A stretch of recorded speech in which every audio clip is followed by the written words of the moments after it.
राजस्थान में कहां कहां वक्फ जायदाद डेवलप हुई हैं, कहां कहां खुर्द-बुर्द हुई हैं, किसने वक्फ में घोटाले किए हैं, किसने वक्फ का भला किया है। इसी के लिए हम ये जो वक्फ जायदाद सीरीज चला रहे हैं थार न्यूज इकरा पत्रिका पर, जिसको आप देखते आ रहे हैं जो सीरियल वाइज। आज हम जो तारीखी शहर है टोंक, जो नवाबी शहर रहा है, उस शहर की जामा मस्जिद के सामने खड़े हैं। नवाब अमीर खान साहब ने, जैसा कि हमने एपिसोड में बताया है पहले भी, नवाब अमीर खान साहब ने इस रियासत की स्थापना की थी। एक कदीमी रियासत और शहर ये टोंक है। इसी की जामा मस्जिद है, शाही जामा मस्जिद। इसके सामने हम जो वक्फ जायदाद के जो मुद्दे हैं, इसको शूट करने के लिए, एपिसोड बनाने के लिए यहाँ हाजिर हुए हैं। तो आप इस एपिसोड को ज़्यादा लाइक करें, शेयर करें, सब्सक्राइब करें, ताकि ये मुद्दा है वो ज़्यादा से ज़्यादा लोगों तक पहुँच सके। तो आज जो हम यहाँ जो बात करेंगे वो टोंक की जो वक्फ जायदाद हैं उससे मुताल्लिक करने के लिए आए हैं। पहले के हमारे जो सीरीज हैं वो आपने क्रमवाइज देखे होंगे और प्लेलिस्ट में जाकर के आप पुराने और भी देख सकते हो, और नए जो आएंगे वो भी आप इसके अंदर देख सकते हो। सबके लिंक और प्लेलिस्ट के अंदर सब कुछ रिकॉर्ड इसके अंदर मौजूद है। तो सबसे पहले हम जानना चाहेंगे जो वकील साहब हैं, जो सदर हैं शाही जामा मस्जिद के, शराफत अली खान साहब। तो आप बताइए कि आपके टोंक में ये जो शाही जामा मस्जिद है, इसकी थोड़ी सी मुख्तसर सी हिस्ट्री बताइए कि अब कब और किसने बनाई थी। सर ये 1817 के अंदर नवाब मीर खान ने बनवाई थी, इसकी नींव रखी थी, और उसके बाद ये कंटिन्यू नवाब जो हुए उसको तामीर कराते रहे, और इब्राहिम अली खान के टाइम में ये कंप्लीट हुई। अब इसके अंदर, इस जामा मस्जिद के अंदर खास चीजें ऐसी क्या हैं बनी हुई जो दूसरी मस्जिद से, दूसरे इदारों से इसको अलग करती हैं कि हर चीज के अंदर तामीर में कुछ न कुछ कोई खास चीज होती है। आप यहाँ के सदर हैं, तो खास चीज इसमें क्या है जो उन लोगों ने बनाई थी दूसरी मस्जिदों से अलग है।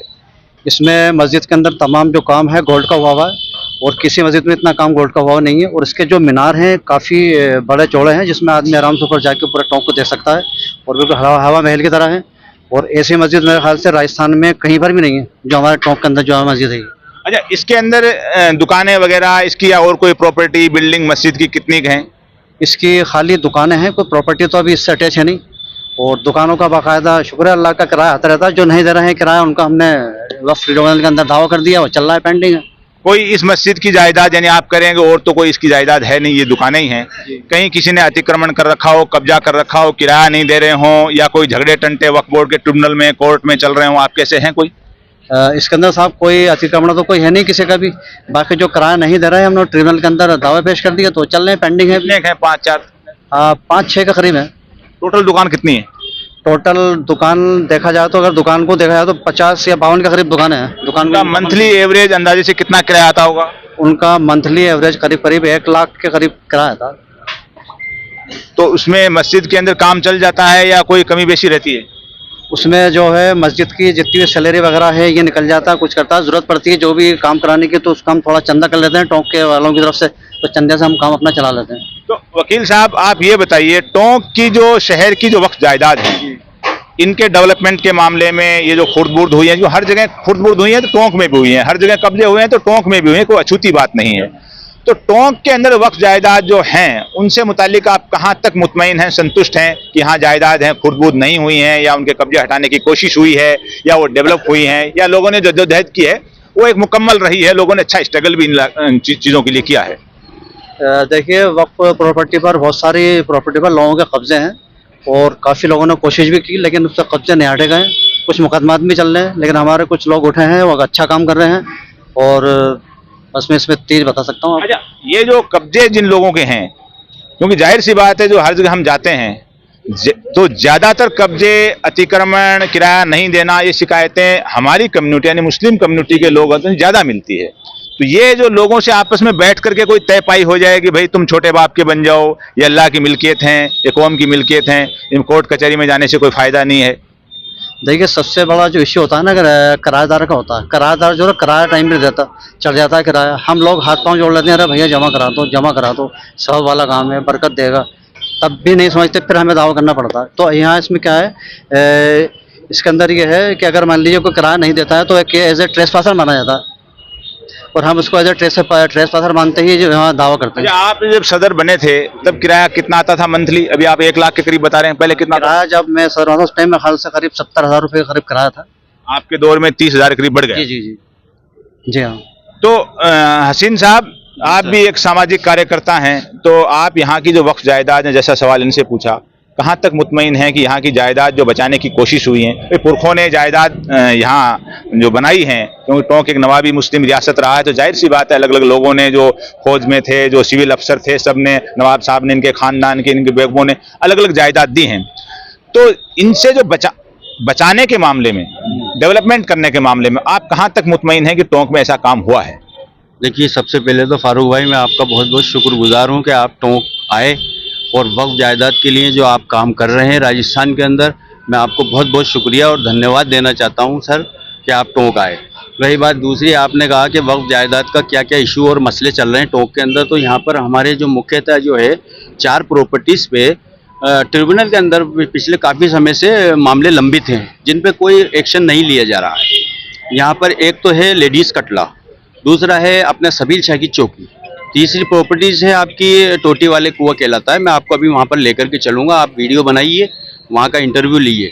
ना तो उन लोगों से पिछले 8-9 साल से कोई किराया लिया जा रहा है, और लिया जा रहा है तो कौन ले रहा है इसका कोई हिसाब नहीं है। वक्फ बोर्ड सदर कमेटी ये जो तीनों जायदाद आपने बताई हैं, जी सर, तो ये क्या उनकी अलग कमेटियां हैं या जिला वक्फ कमेटी के अंडर में है या वक्फ बोर्ड ने डायरेक्ट अपने कंट्रोल में ले रखी है? ये सब वक्फ जायदादें हैं, वक्फुल अल्लाह है। अभी उनकी जिम्मेदारी किसकी है? उन पे जिम्मेदार अभी कोई पता नहीं चल रहा कि उनका जिम्मेदार कौन है, उनका किराया कौन ले रहा है, उसको कौन चला रहा है। लेकिन उन जायदादों का सबलेक्ट की जा रही है, उन जायदादों को हाल में, जबकि उनका केस ट्रिब्यूनल के अंदर है। ऐसे जो सबलेट की बात आई, वकील साहब थोड़ी सी तवज्जो दीजिए। सबलेट का मुद्दा हर जगह होता है। जयपुर में हमने सुना कि 1-2-2.5 हजार की दुकान है, वो 55,000 में दे रखी है। तो क्या ऐसे मामले यहाँ टोंक में भी हैं? बिल्कुल, यहाँ पे भी है सर। देखिए, अभी एक ताज़ा मसला, अभी हम आपका वेट कर रहे थे, यहाँ पर ये एक होटल है चाय की, देखिए आप पीछे, मैं आपको दिखाऊंगा। ये बंदा जो अपनी चाय की होटल चलाता है, इसने 3,000 रुपये में किसी व्यक्ति से ले रखी है, लेकिन वो मस्जिद के अंदर 1,200 रुपया जमा करा रहे हैं। ये सदर साहब मौजूद हैं, आप इनसे सवाल करिए कि ऐसा क्यों हो रहा है। आप ये हसीन भाई बता रहे हैं कि हाँ, एक जो भाई अभी आए हैं, लेकिन गरीब आदमी है, बोलने की ऑन रिकॉर्ड हैसियत भी नहीं होती है, आदमी कमजोर होता है, और कमजोर को कोई भी दबा लेता है। हमने कोशिश की उनसे, लेकिन वो नहीं बोल पा रहे हैं कि वो 3,000 रुपये महीना देते हैं। चाय की छोटी मोटी कोई दुकान पीछे खोल रखी है, और जाहिर सी बात है कितनी आमदनी होती होगी सबको मालूम है, लेकिन वो देते 3,000 हैं, लेकिन आपको यानी मस्जिद को 1,200 रुपये मिलते हैं। साहब मेरी नॉलेज में ऐसा है नहीं, और अगर है बता रहे हैं कि आया नॉलेज में कार्रवाई करेंगे, देखेंगे उसको। अगर कोई करता है ऐसा तो गलत कर रहा है, उसके खिलाफ कार्रवाई करेंगे, एक्शन लेंगे। अच्छा, अब ये जो आपने जो 3 प्रॉपर्टी गिनाई, जो लेडीज कटला और कौन सा कुआ, ये टोटी वाला कुआं है, ये जो जायदाद हैं, इनके मामले में आपने कहा कि सबलेट या किराया किसके पास आ रहा है? कहीं वक्फ बोर्ड में कोई शिकायत करी आपने? है सर, वक्फ बोर्ड में केसेस चल रहे हैं। हम वक्फ बोर्ड राजस्थान के अंदर खानों बुधवाली जो अभी वर्तमान में चेयरमैन है, हमने उनसे कई बार जाकर के एप्लीकेशन दे करके इस जायदाद के बारे में हमने मालूमात करना चाहिए, तो वो ये कहते हैं आप जाओ टोंक सदर कमेटी से बात करो।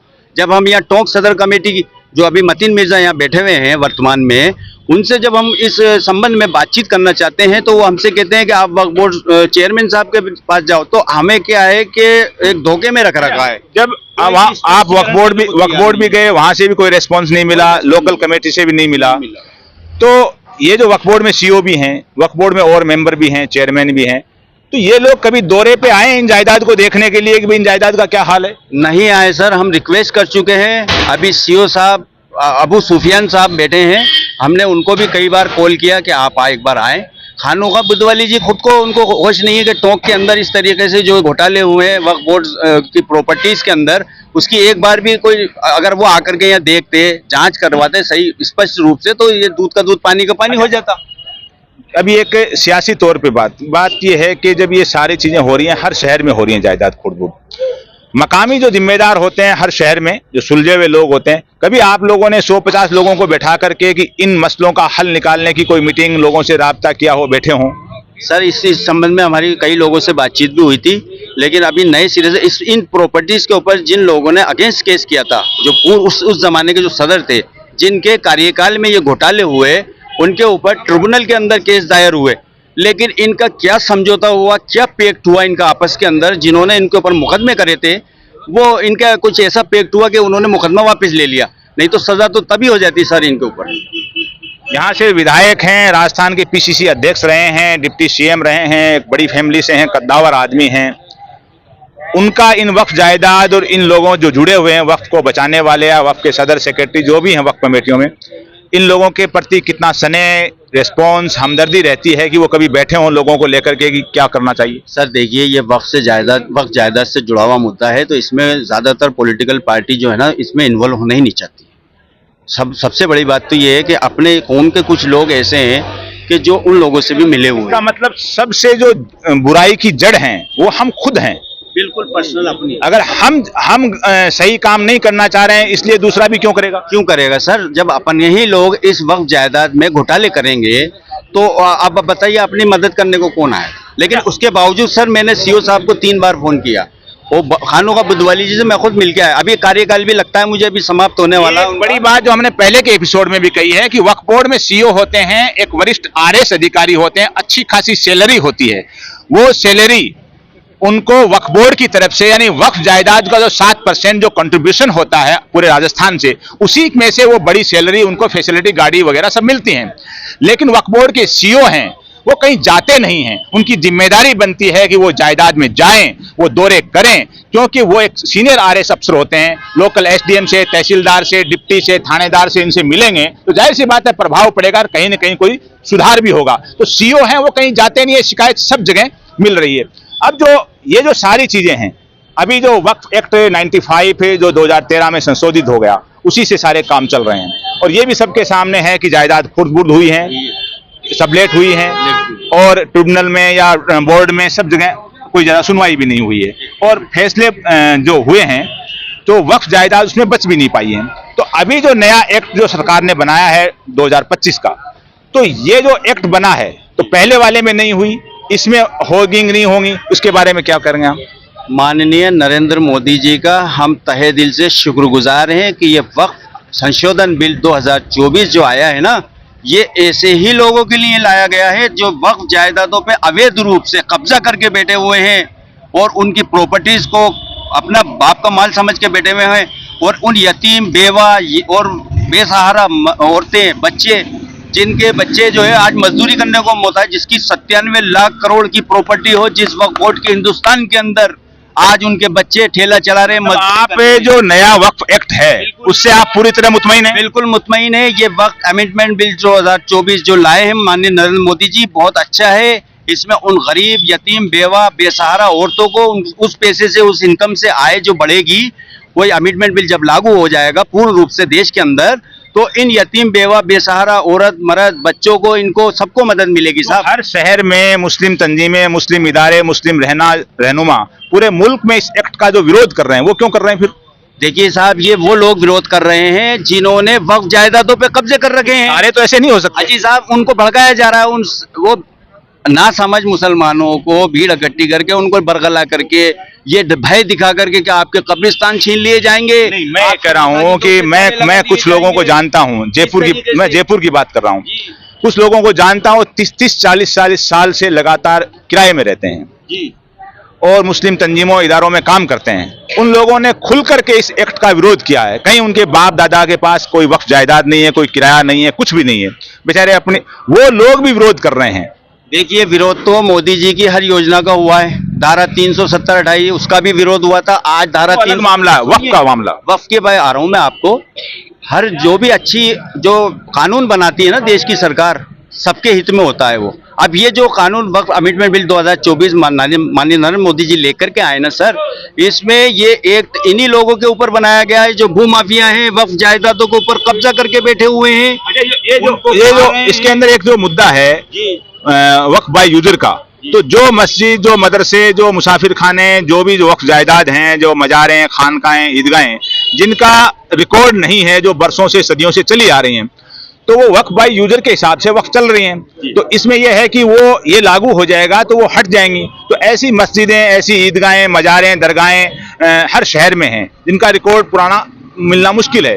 तो फिर आप इसकी हिमायत कैसे कर रहे हैं जब वो वक्फ जायदाद रह ही नहीं पाएंगे? देखिए सर, अभी मौजूदा जो सरकार में जो लोग बैठे हुए हैं, इसमें वक्फ जो पिछली सरकार के वक्फ बोर्ड के चेयरमैन बैठे हुए हैं, ये तो उनका दायित्व बनता है कि जो ऐसे मदारिस, मस्जिद, कब्रिस्तान, उनके डॉक्यूमेंट्स अगर कोई कमी है तो वो आपने पूरे करवाएं ना।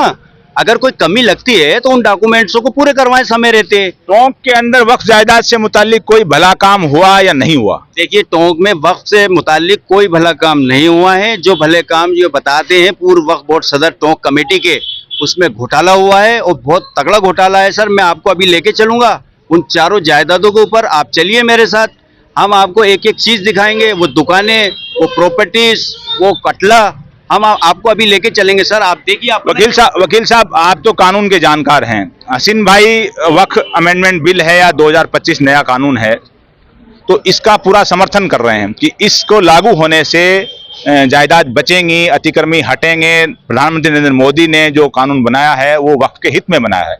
आप तो कानून के जानकार हैं, कहाँ तक इस बात से मुतमईन है? देखिए, अल्हम्दुलिल्लाह, ना मैं कांग्रेस में हूँ ना मैं बीजेपी में हूँ। जो कानून बना है ये वक्फ प्रॉपर्टी को हड़प करने के लिए बना है। और आप बता दूंगा आपको, देखिए 1947 में भारत आज़ाद हुआ। 1947 से पहले के 1280, 1284, 1100 बहुत सारी प्रॉपर्टी हैं जो 50 साल पहले, 100 साल पहले हो गई। उनके आप डॉक्यूमेंट कहाँ से कलेक्ट करेंगे? नवाब साहब ने चिट्ठी लिखी, वक्फ हो गई प्रॉपर्टी, मस्जिद बन गई, मदरसा बन गया, अब उसके डॉक्यूमेंट आप कहाँ से लेकर आएंगे? तो नवाब साहब मालिक थे प्रॉपर्टी के, पूरी के, बना गए, दे गए। एक बात। दूसरी बात क्या है कि इस नए एक्ट के अंदर कलेक्टर को सर्वे बना दिया। कलेक्टर जांच करेगा कि साहब ये प्रॉपर्टी की वक्फ की है या नहीं है, वक्फ करने वाला इसका मालिक था या नहीं था। 3 महीने का उसका टाइम होगा। एक बात बताइए, गवर्नमेंट का एक कर्मचारी है कलेक्टर, क्या वो गवर्नमेंट के खिलाफ जाएगा? नहीं जाएगा। गई आपकी प्रॉपर्टी, उसने लिख दिया साहब नहीं, प्रॉपर्टी वक्फ की नहीं है, खत्म आपके वक्फ की प्रॉपर्टी। दूसरा बात कहना चाहूंगा, ये वक्फ एक्ट से देश को कौन सा फायदा हो रहा है? वो काम करना चाहिए गवर्नमेंट को जिससे देश को फायदा हो। इस एक्ट से वक्फ जायदाद को नुकसान होगा? 101% नुकसान होगा, कोई फायदा नहीं है। हसीन साहब कह रहे हैं फायदा होगा, वकील साहब जो सदर हैं जामा मस्जिद के कह रहे हैं कि वक्फ एक्ट से नुकसान होगा। बहरहाल क्या होगा क्या नहीं होगा, लेकिन अभी 1995 का कानून 2013 में संशोधित है, वो लागू है। तारीखी शाही जामा मस्जिद है, टोंक एक नवाबी रियासत रहा है। वहां खड़े होकर के हम दावे से कह रहे हैं कि पुराने एक्ट में भी जो बड़ी जायदाद हैं खुर्द-बुर्द हुई हैं। नए का क्या होगा, लागू होगा तब मालूम होगा। लेकिन जो लोग विरोध कर रहे हैं वो भी कोई ऐसे नहीं है कि हवा में कर रहे हैं, विद एविडेंस, विद दलील से कर रहे हैं। बहुत से ऐसे हैं जिन्होंने पूरी अपनी जिंदगियां कुर्बान कर दी हैं मिल्लत की खिदमत के लिए, वो भी विरोध कर रहे हैं। तो जाहिर सी बात है उसमें खामियां हैं तभी कर रहे हैं। और खामियां के ऊपर हमने भी कई एपिसोड बनाए हैं नए एक्ट के ऊपर। लेकिन फिर वही बात कि इतनी जायदाद होने के बाद जो मुस्लिम कम्युनिटी है हुकूमत की तरफ देखती है, एमएलए और एमपी और अफसरों की तरफ देखती है, हमारा भला नहीं हो, ये जायदाद डेवलप हो जाए हर शहर में, तो हर शहर के तमाम मसले हैं सुलझ जाएं, तो यतीमों के, बेवाओं के, गरीबों के तमाम मसले सुलझ जाएं, लोगों को रोटी और रोजगार लग जाएं। इतनी वक्त जायदाद इनको डेवलप करके फैक्ट्रियां भी लगाई जा सकती हैं। सबसे बड़ा मसला कि गरीब मुस्लिम इंटेलिजेंट बच्चा बच्ची है, उसको फीस की तरफ देखना नहीं पड़े, उसको हॉस्टल की तरफ देखना नहीं पड़े, उसको कोचिंग की तरफ देखना नहीं पड़े। इसी पैसे से वो तैयारी करके अच्छा अफसर और सरकारी कर्मचारी बन सकता है। लेकिन करे कौन? वक्फ बोर्ड में मुसलमान, कमेटियों में मुसलमान, मुतवल्ली मुसलमान और हमारे रहनुमा वो भी मुसलमान। जाहिर सी बात है सबसे बड़ा जो मामला ये है कि अवाम के अंदर एक बेदारी आए, जो एक्ट के मामले में आई है कि जो वक्फ एक्ट का विरोध करने के लिए जो अवाम और रहनुमा बेदार हुए हैं, वैसे ही रहनुमा और अवाम हैं वक्फ जायदाद पे जिन्होंने कब्जे कर रखे हैं, वक्फ जायदाद को जो खुर्द-बुर्द कर रहा है, वक्फ जायदाद को जो नुकसान कर रहा है, उसके भी खिलाफ उसी बाबुलंद आवाज में आवाज लगाएं, मिल्लत को इकट्ठा करें ताकि ये जायदाद हैं ये महफूज हों और अतिक्रमण हटे और डेवलप हों, ताकि बेवाओं का, यतीमों का और जो पढ़ने वाले बच्चे बच्ची हैं सबका हक अदा हो और लोग तरक्की करें। आज के इस एपिसोड में बस इतना ही। जय हिंद, जय भारत।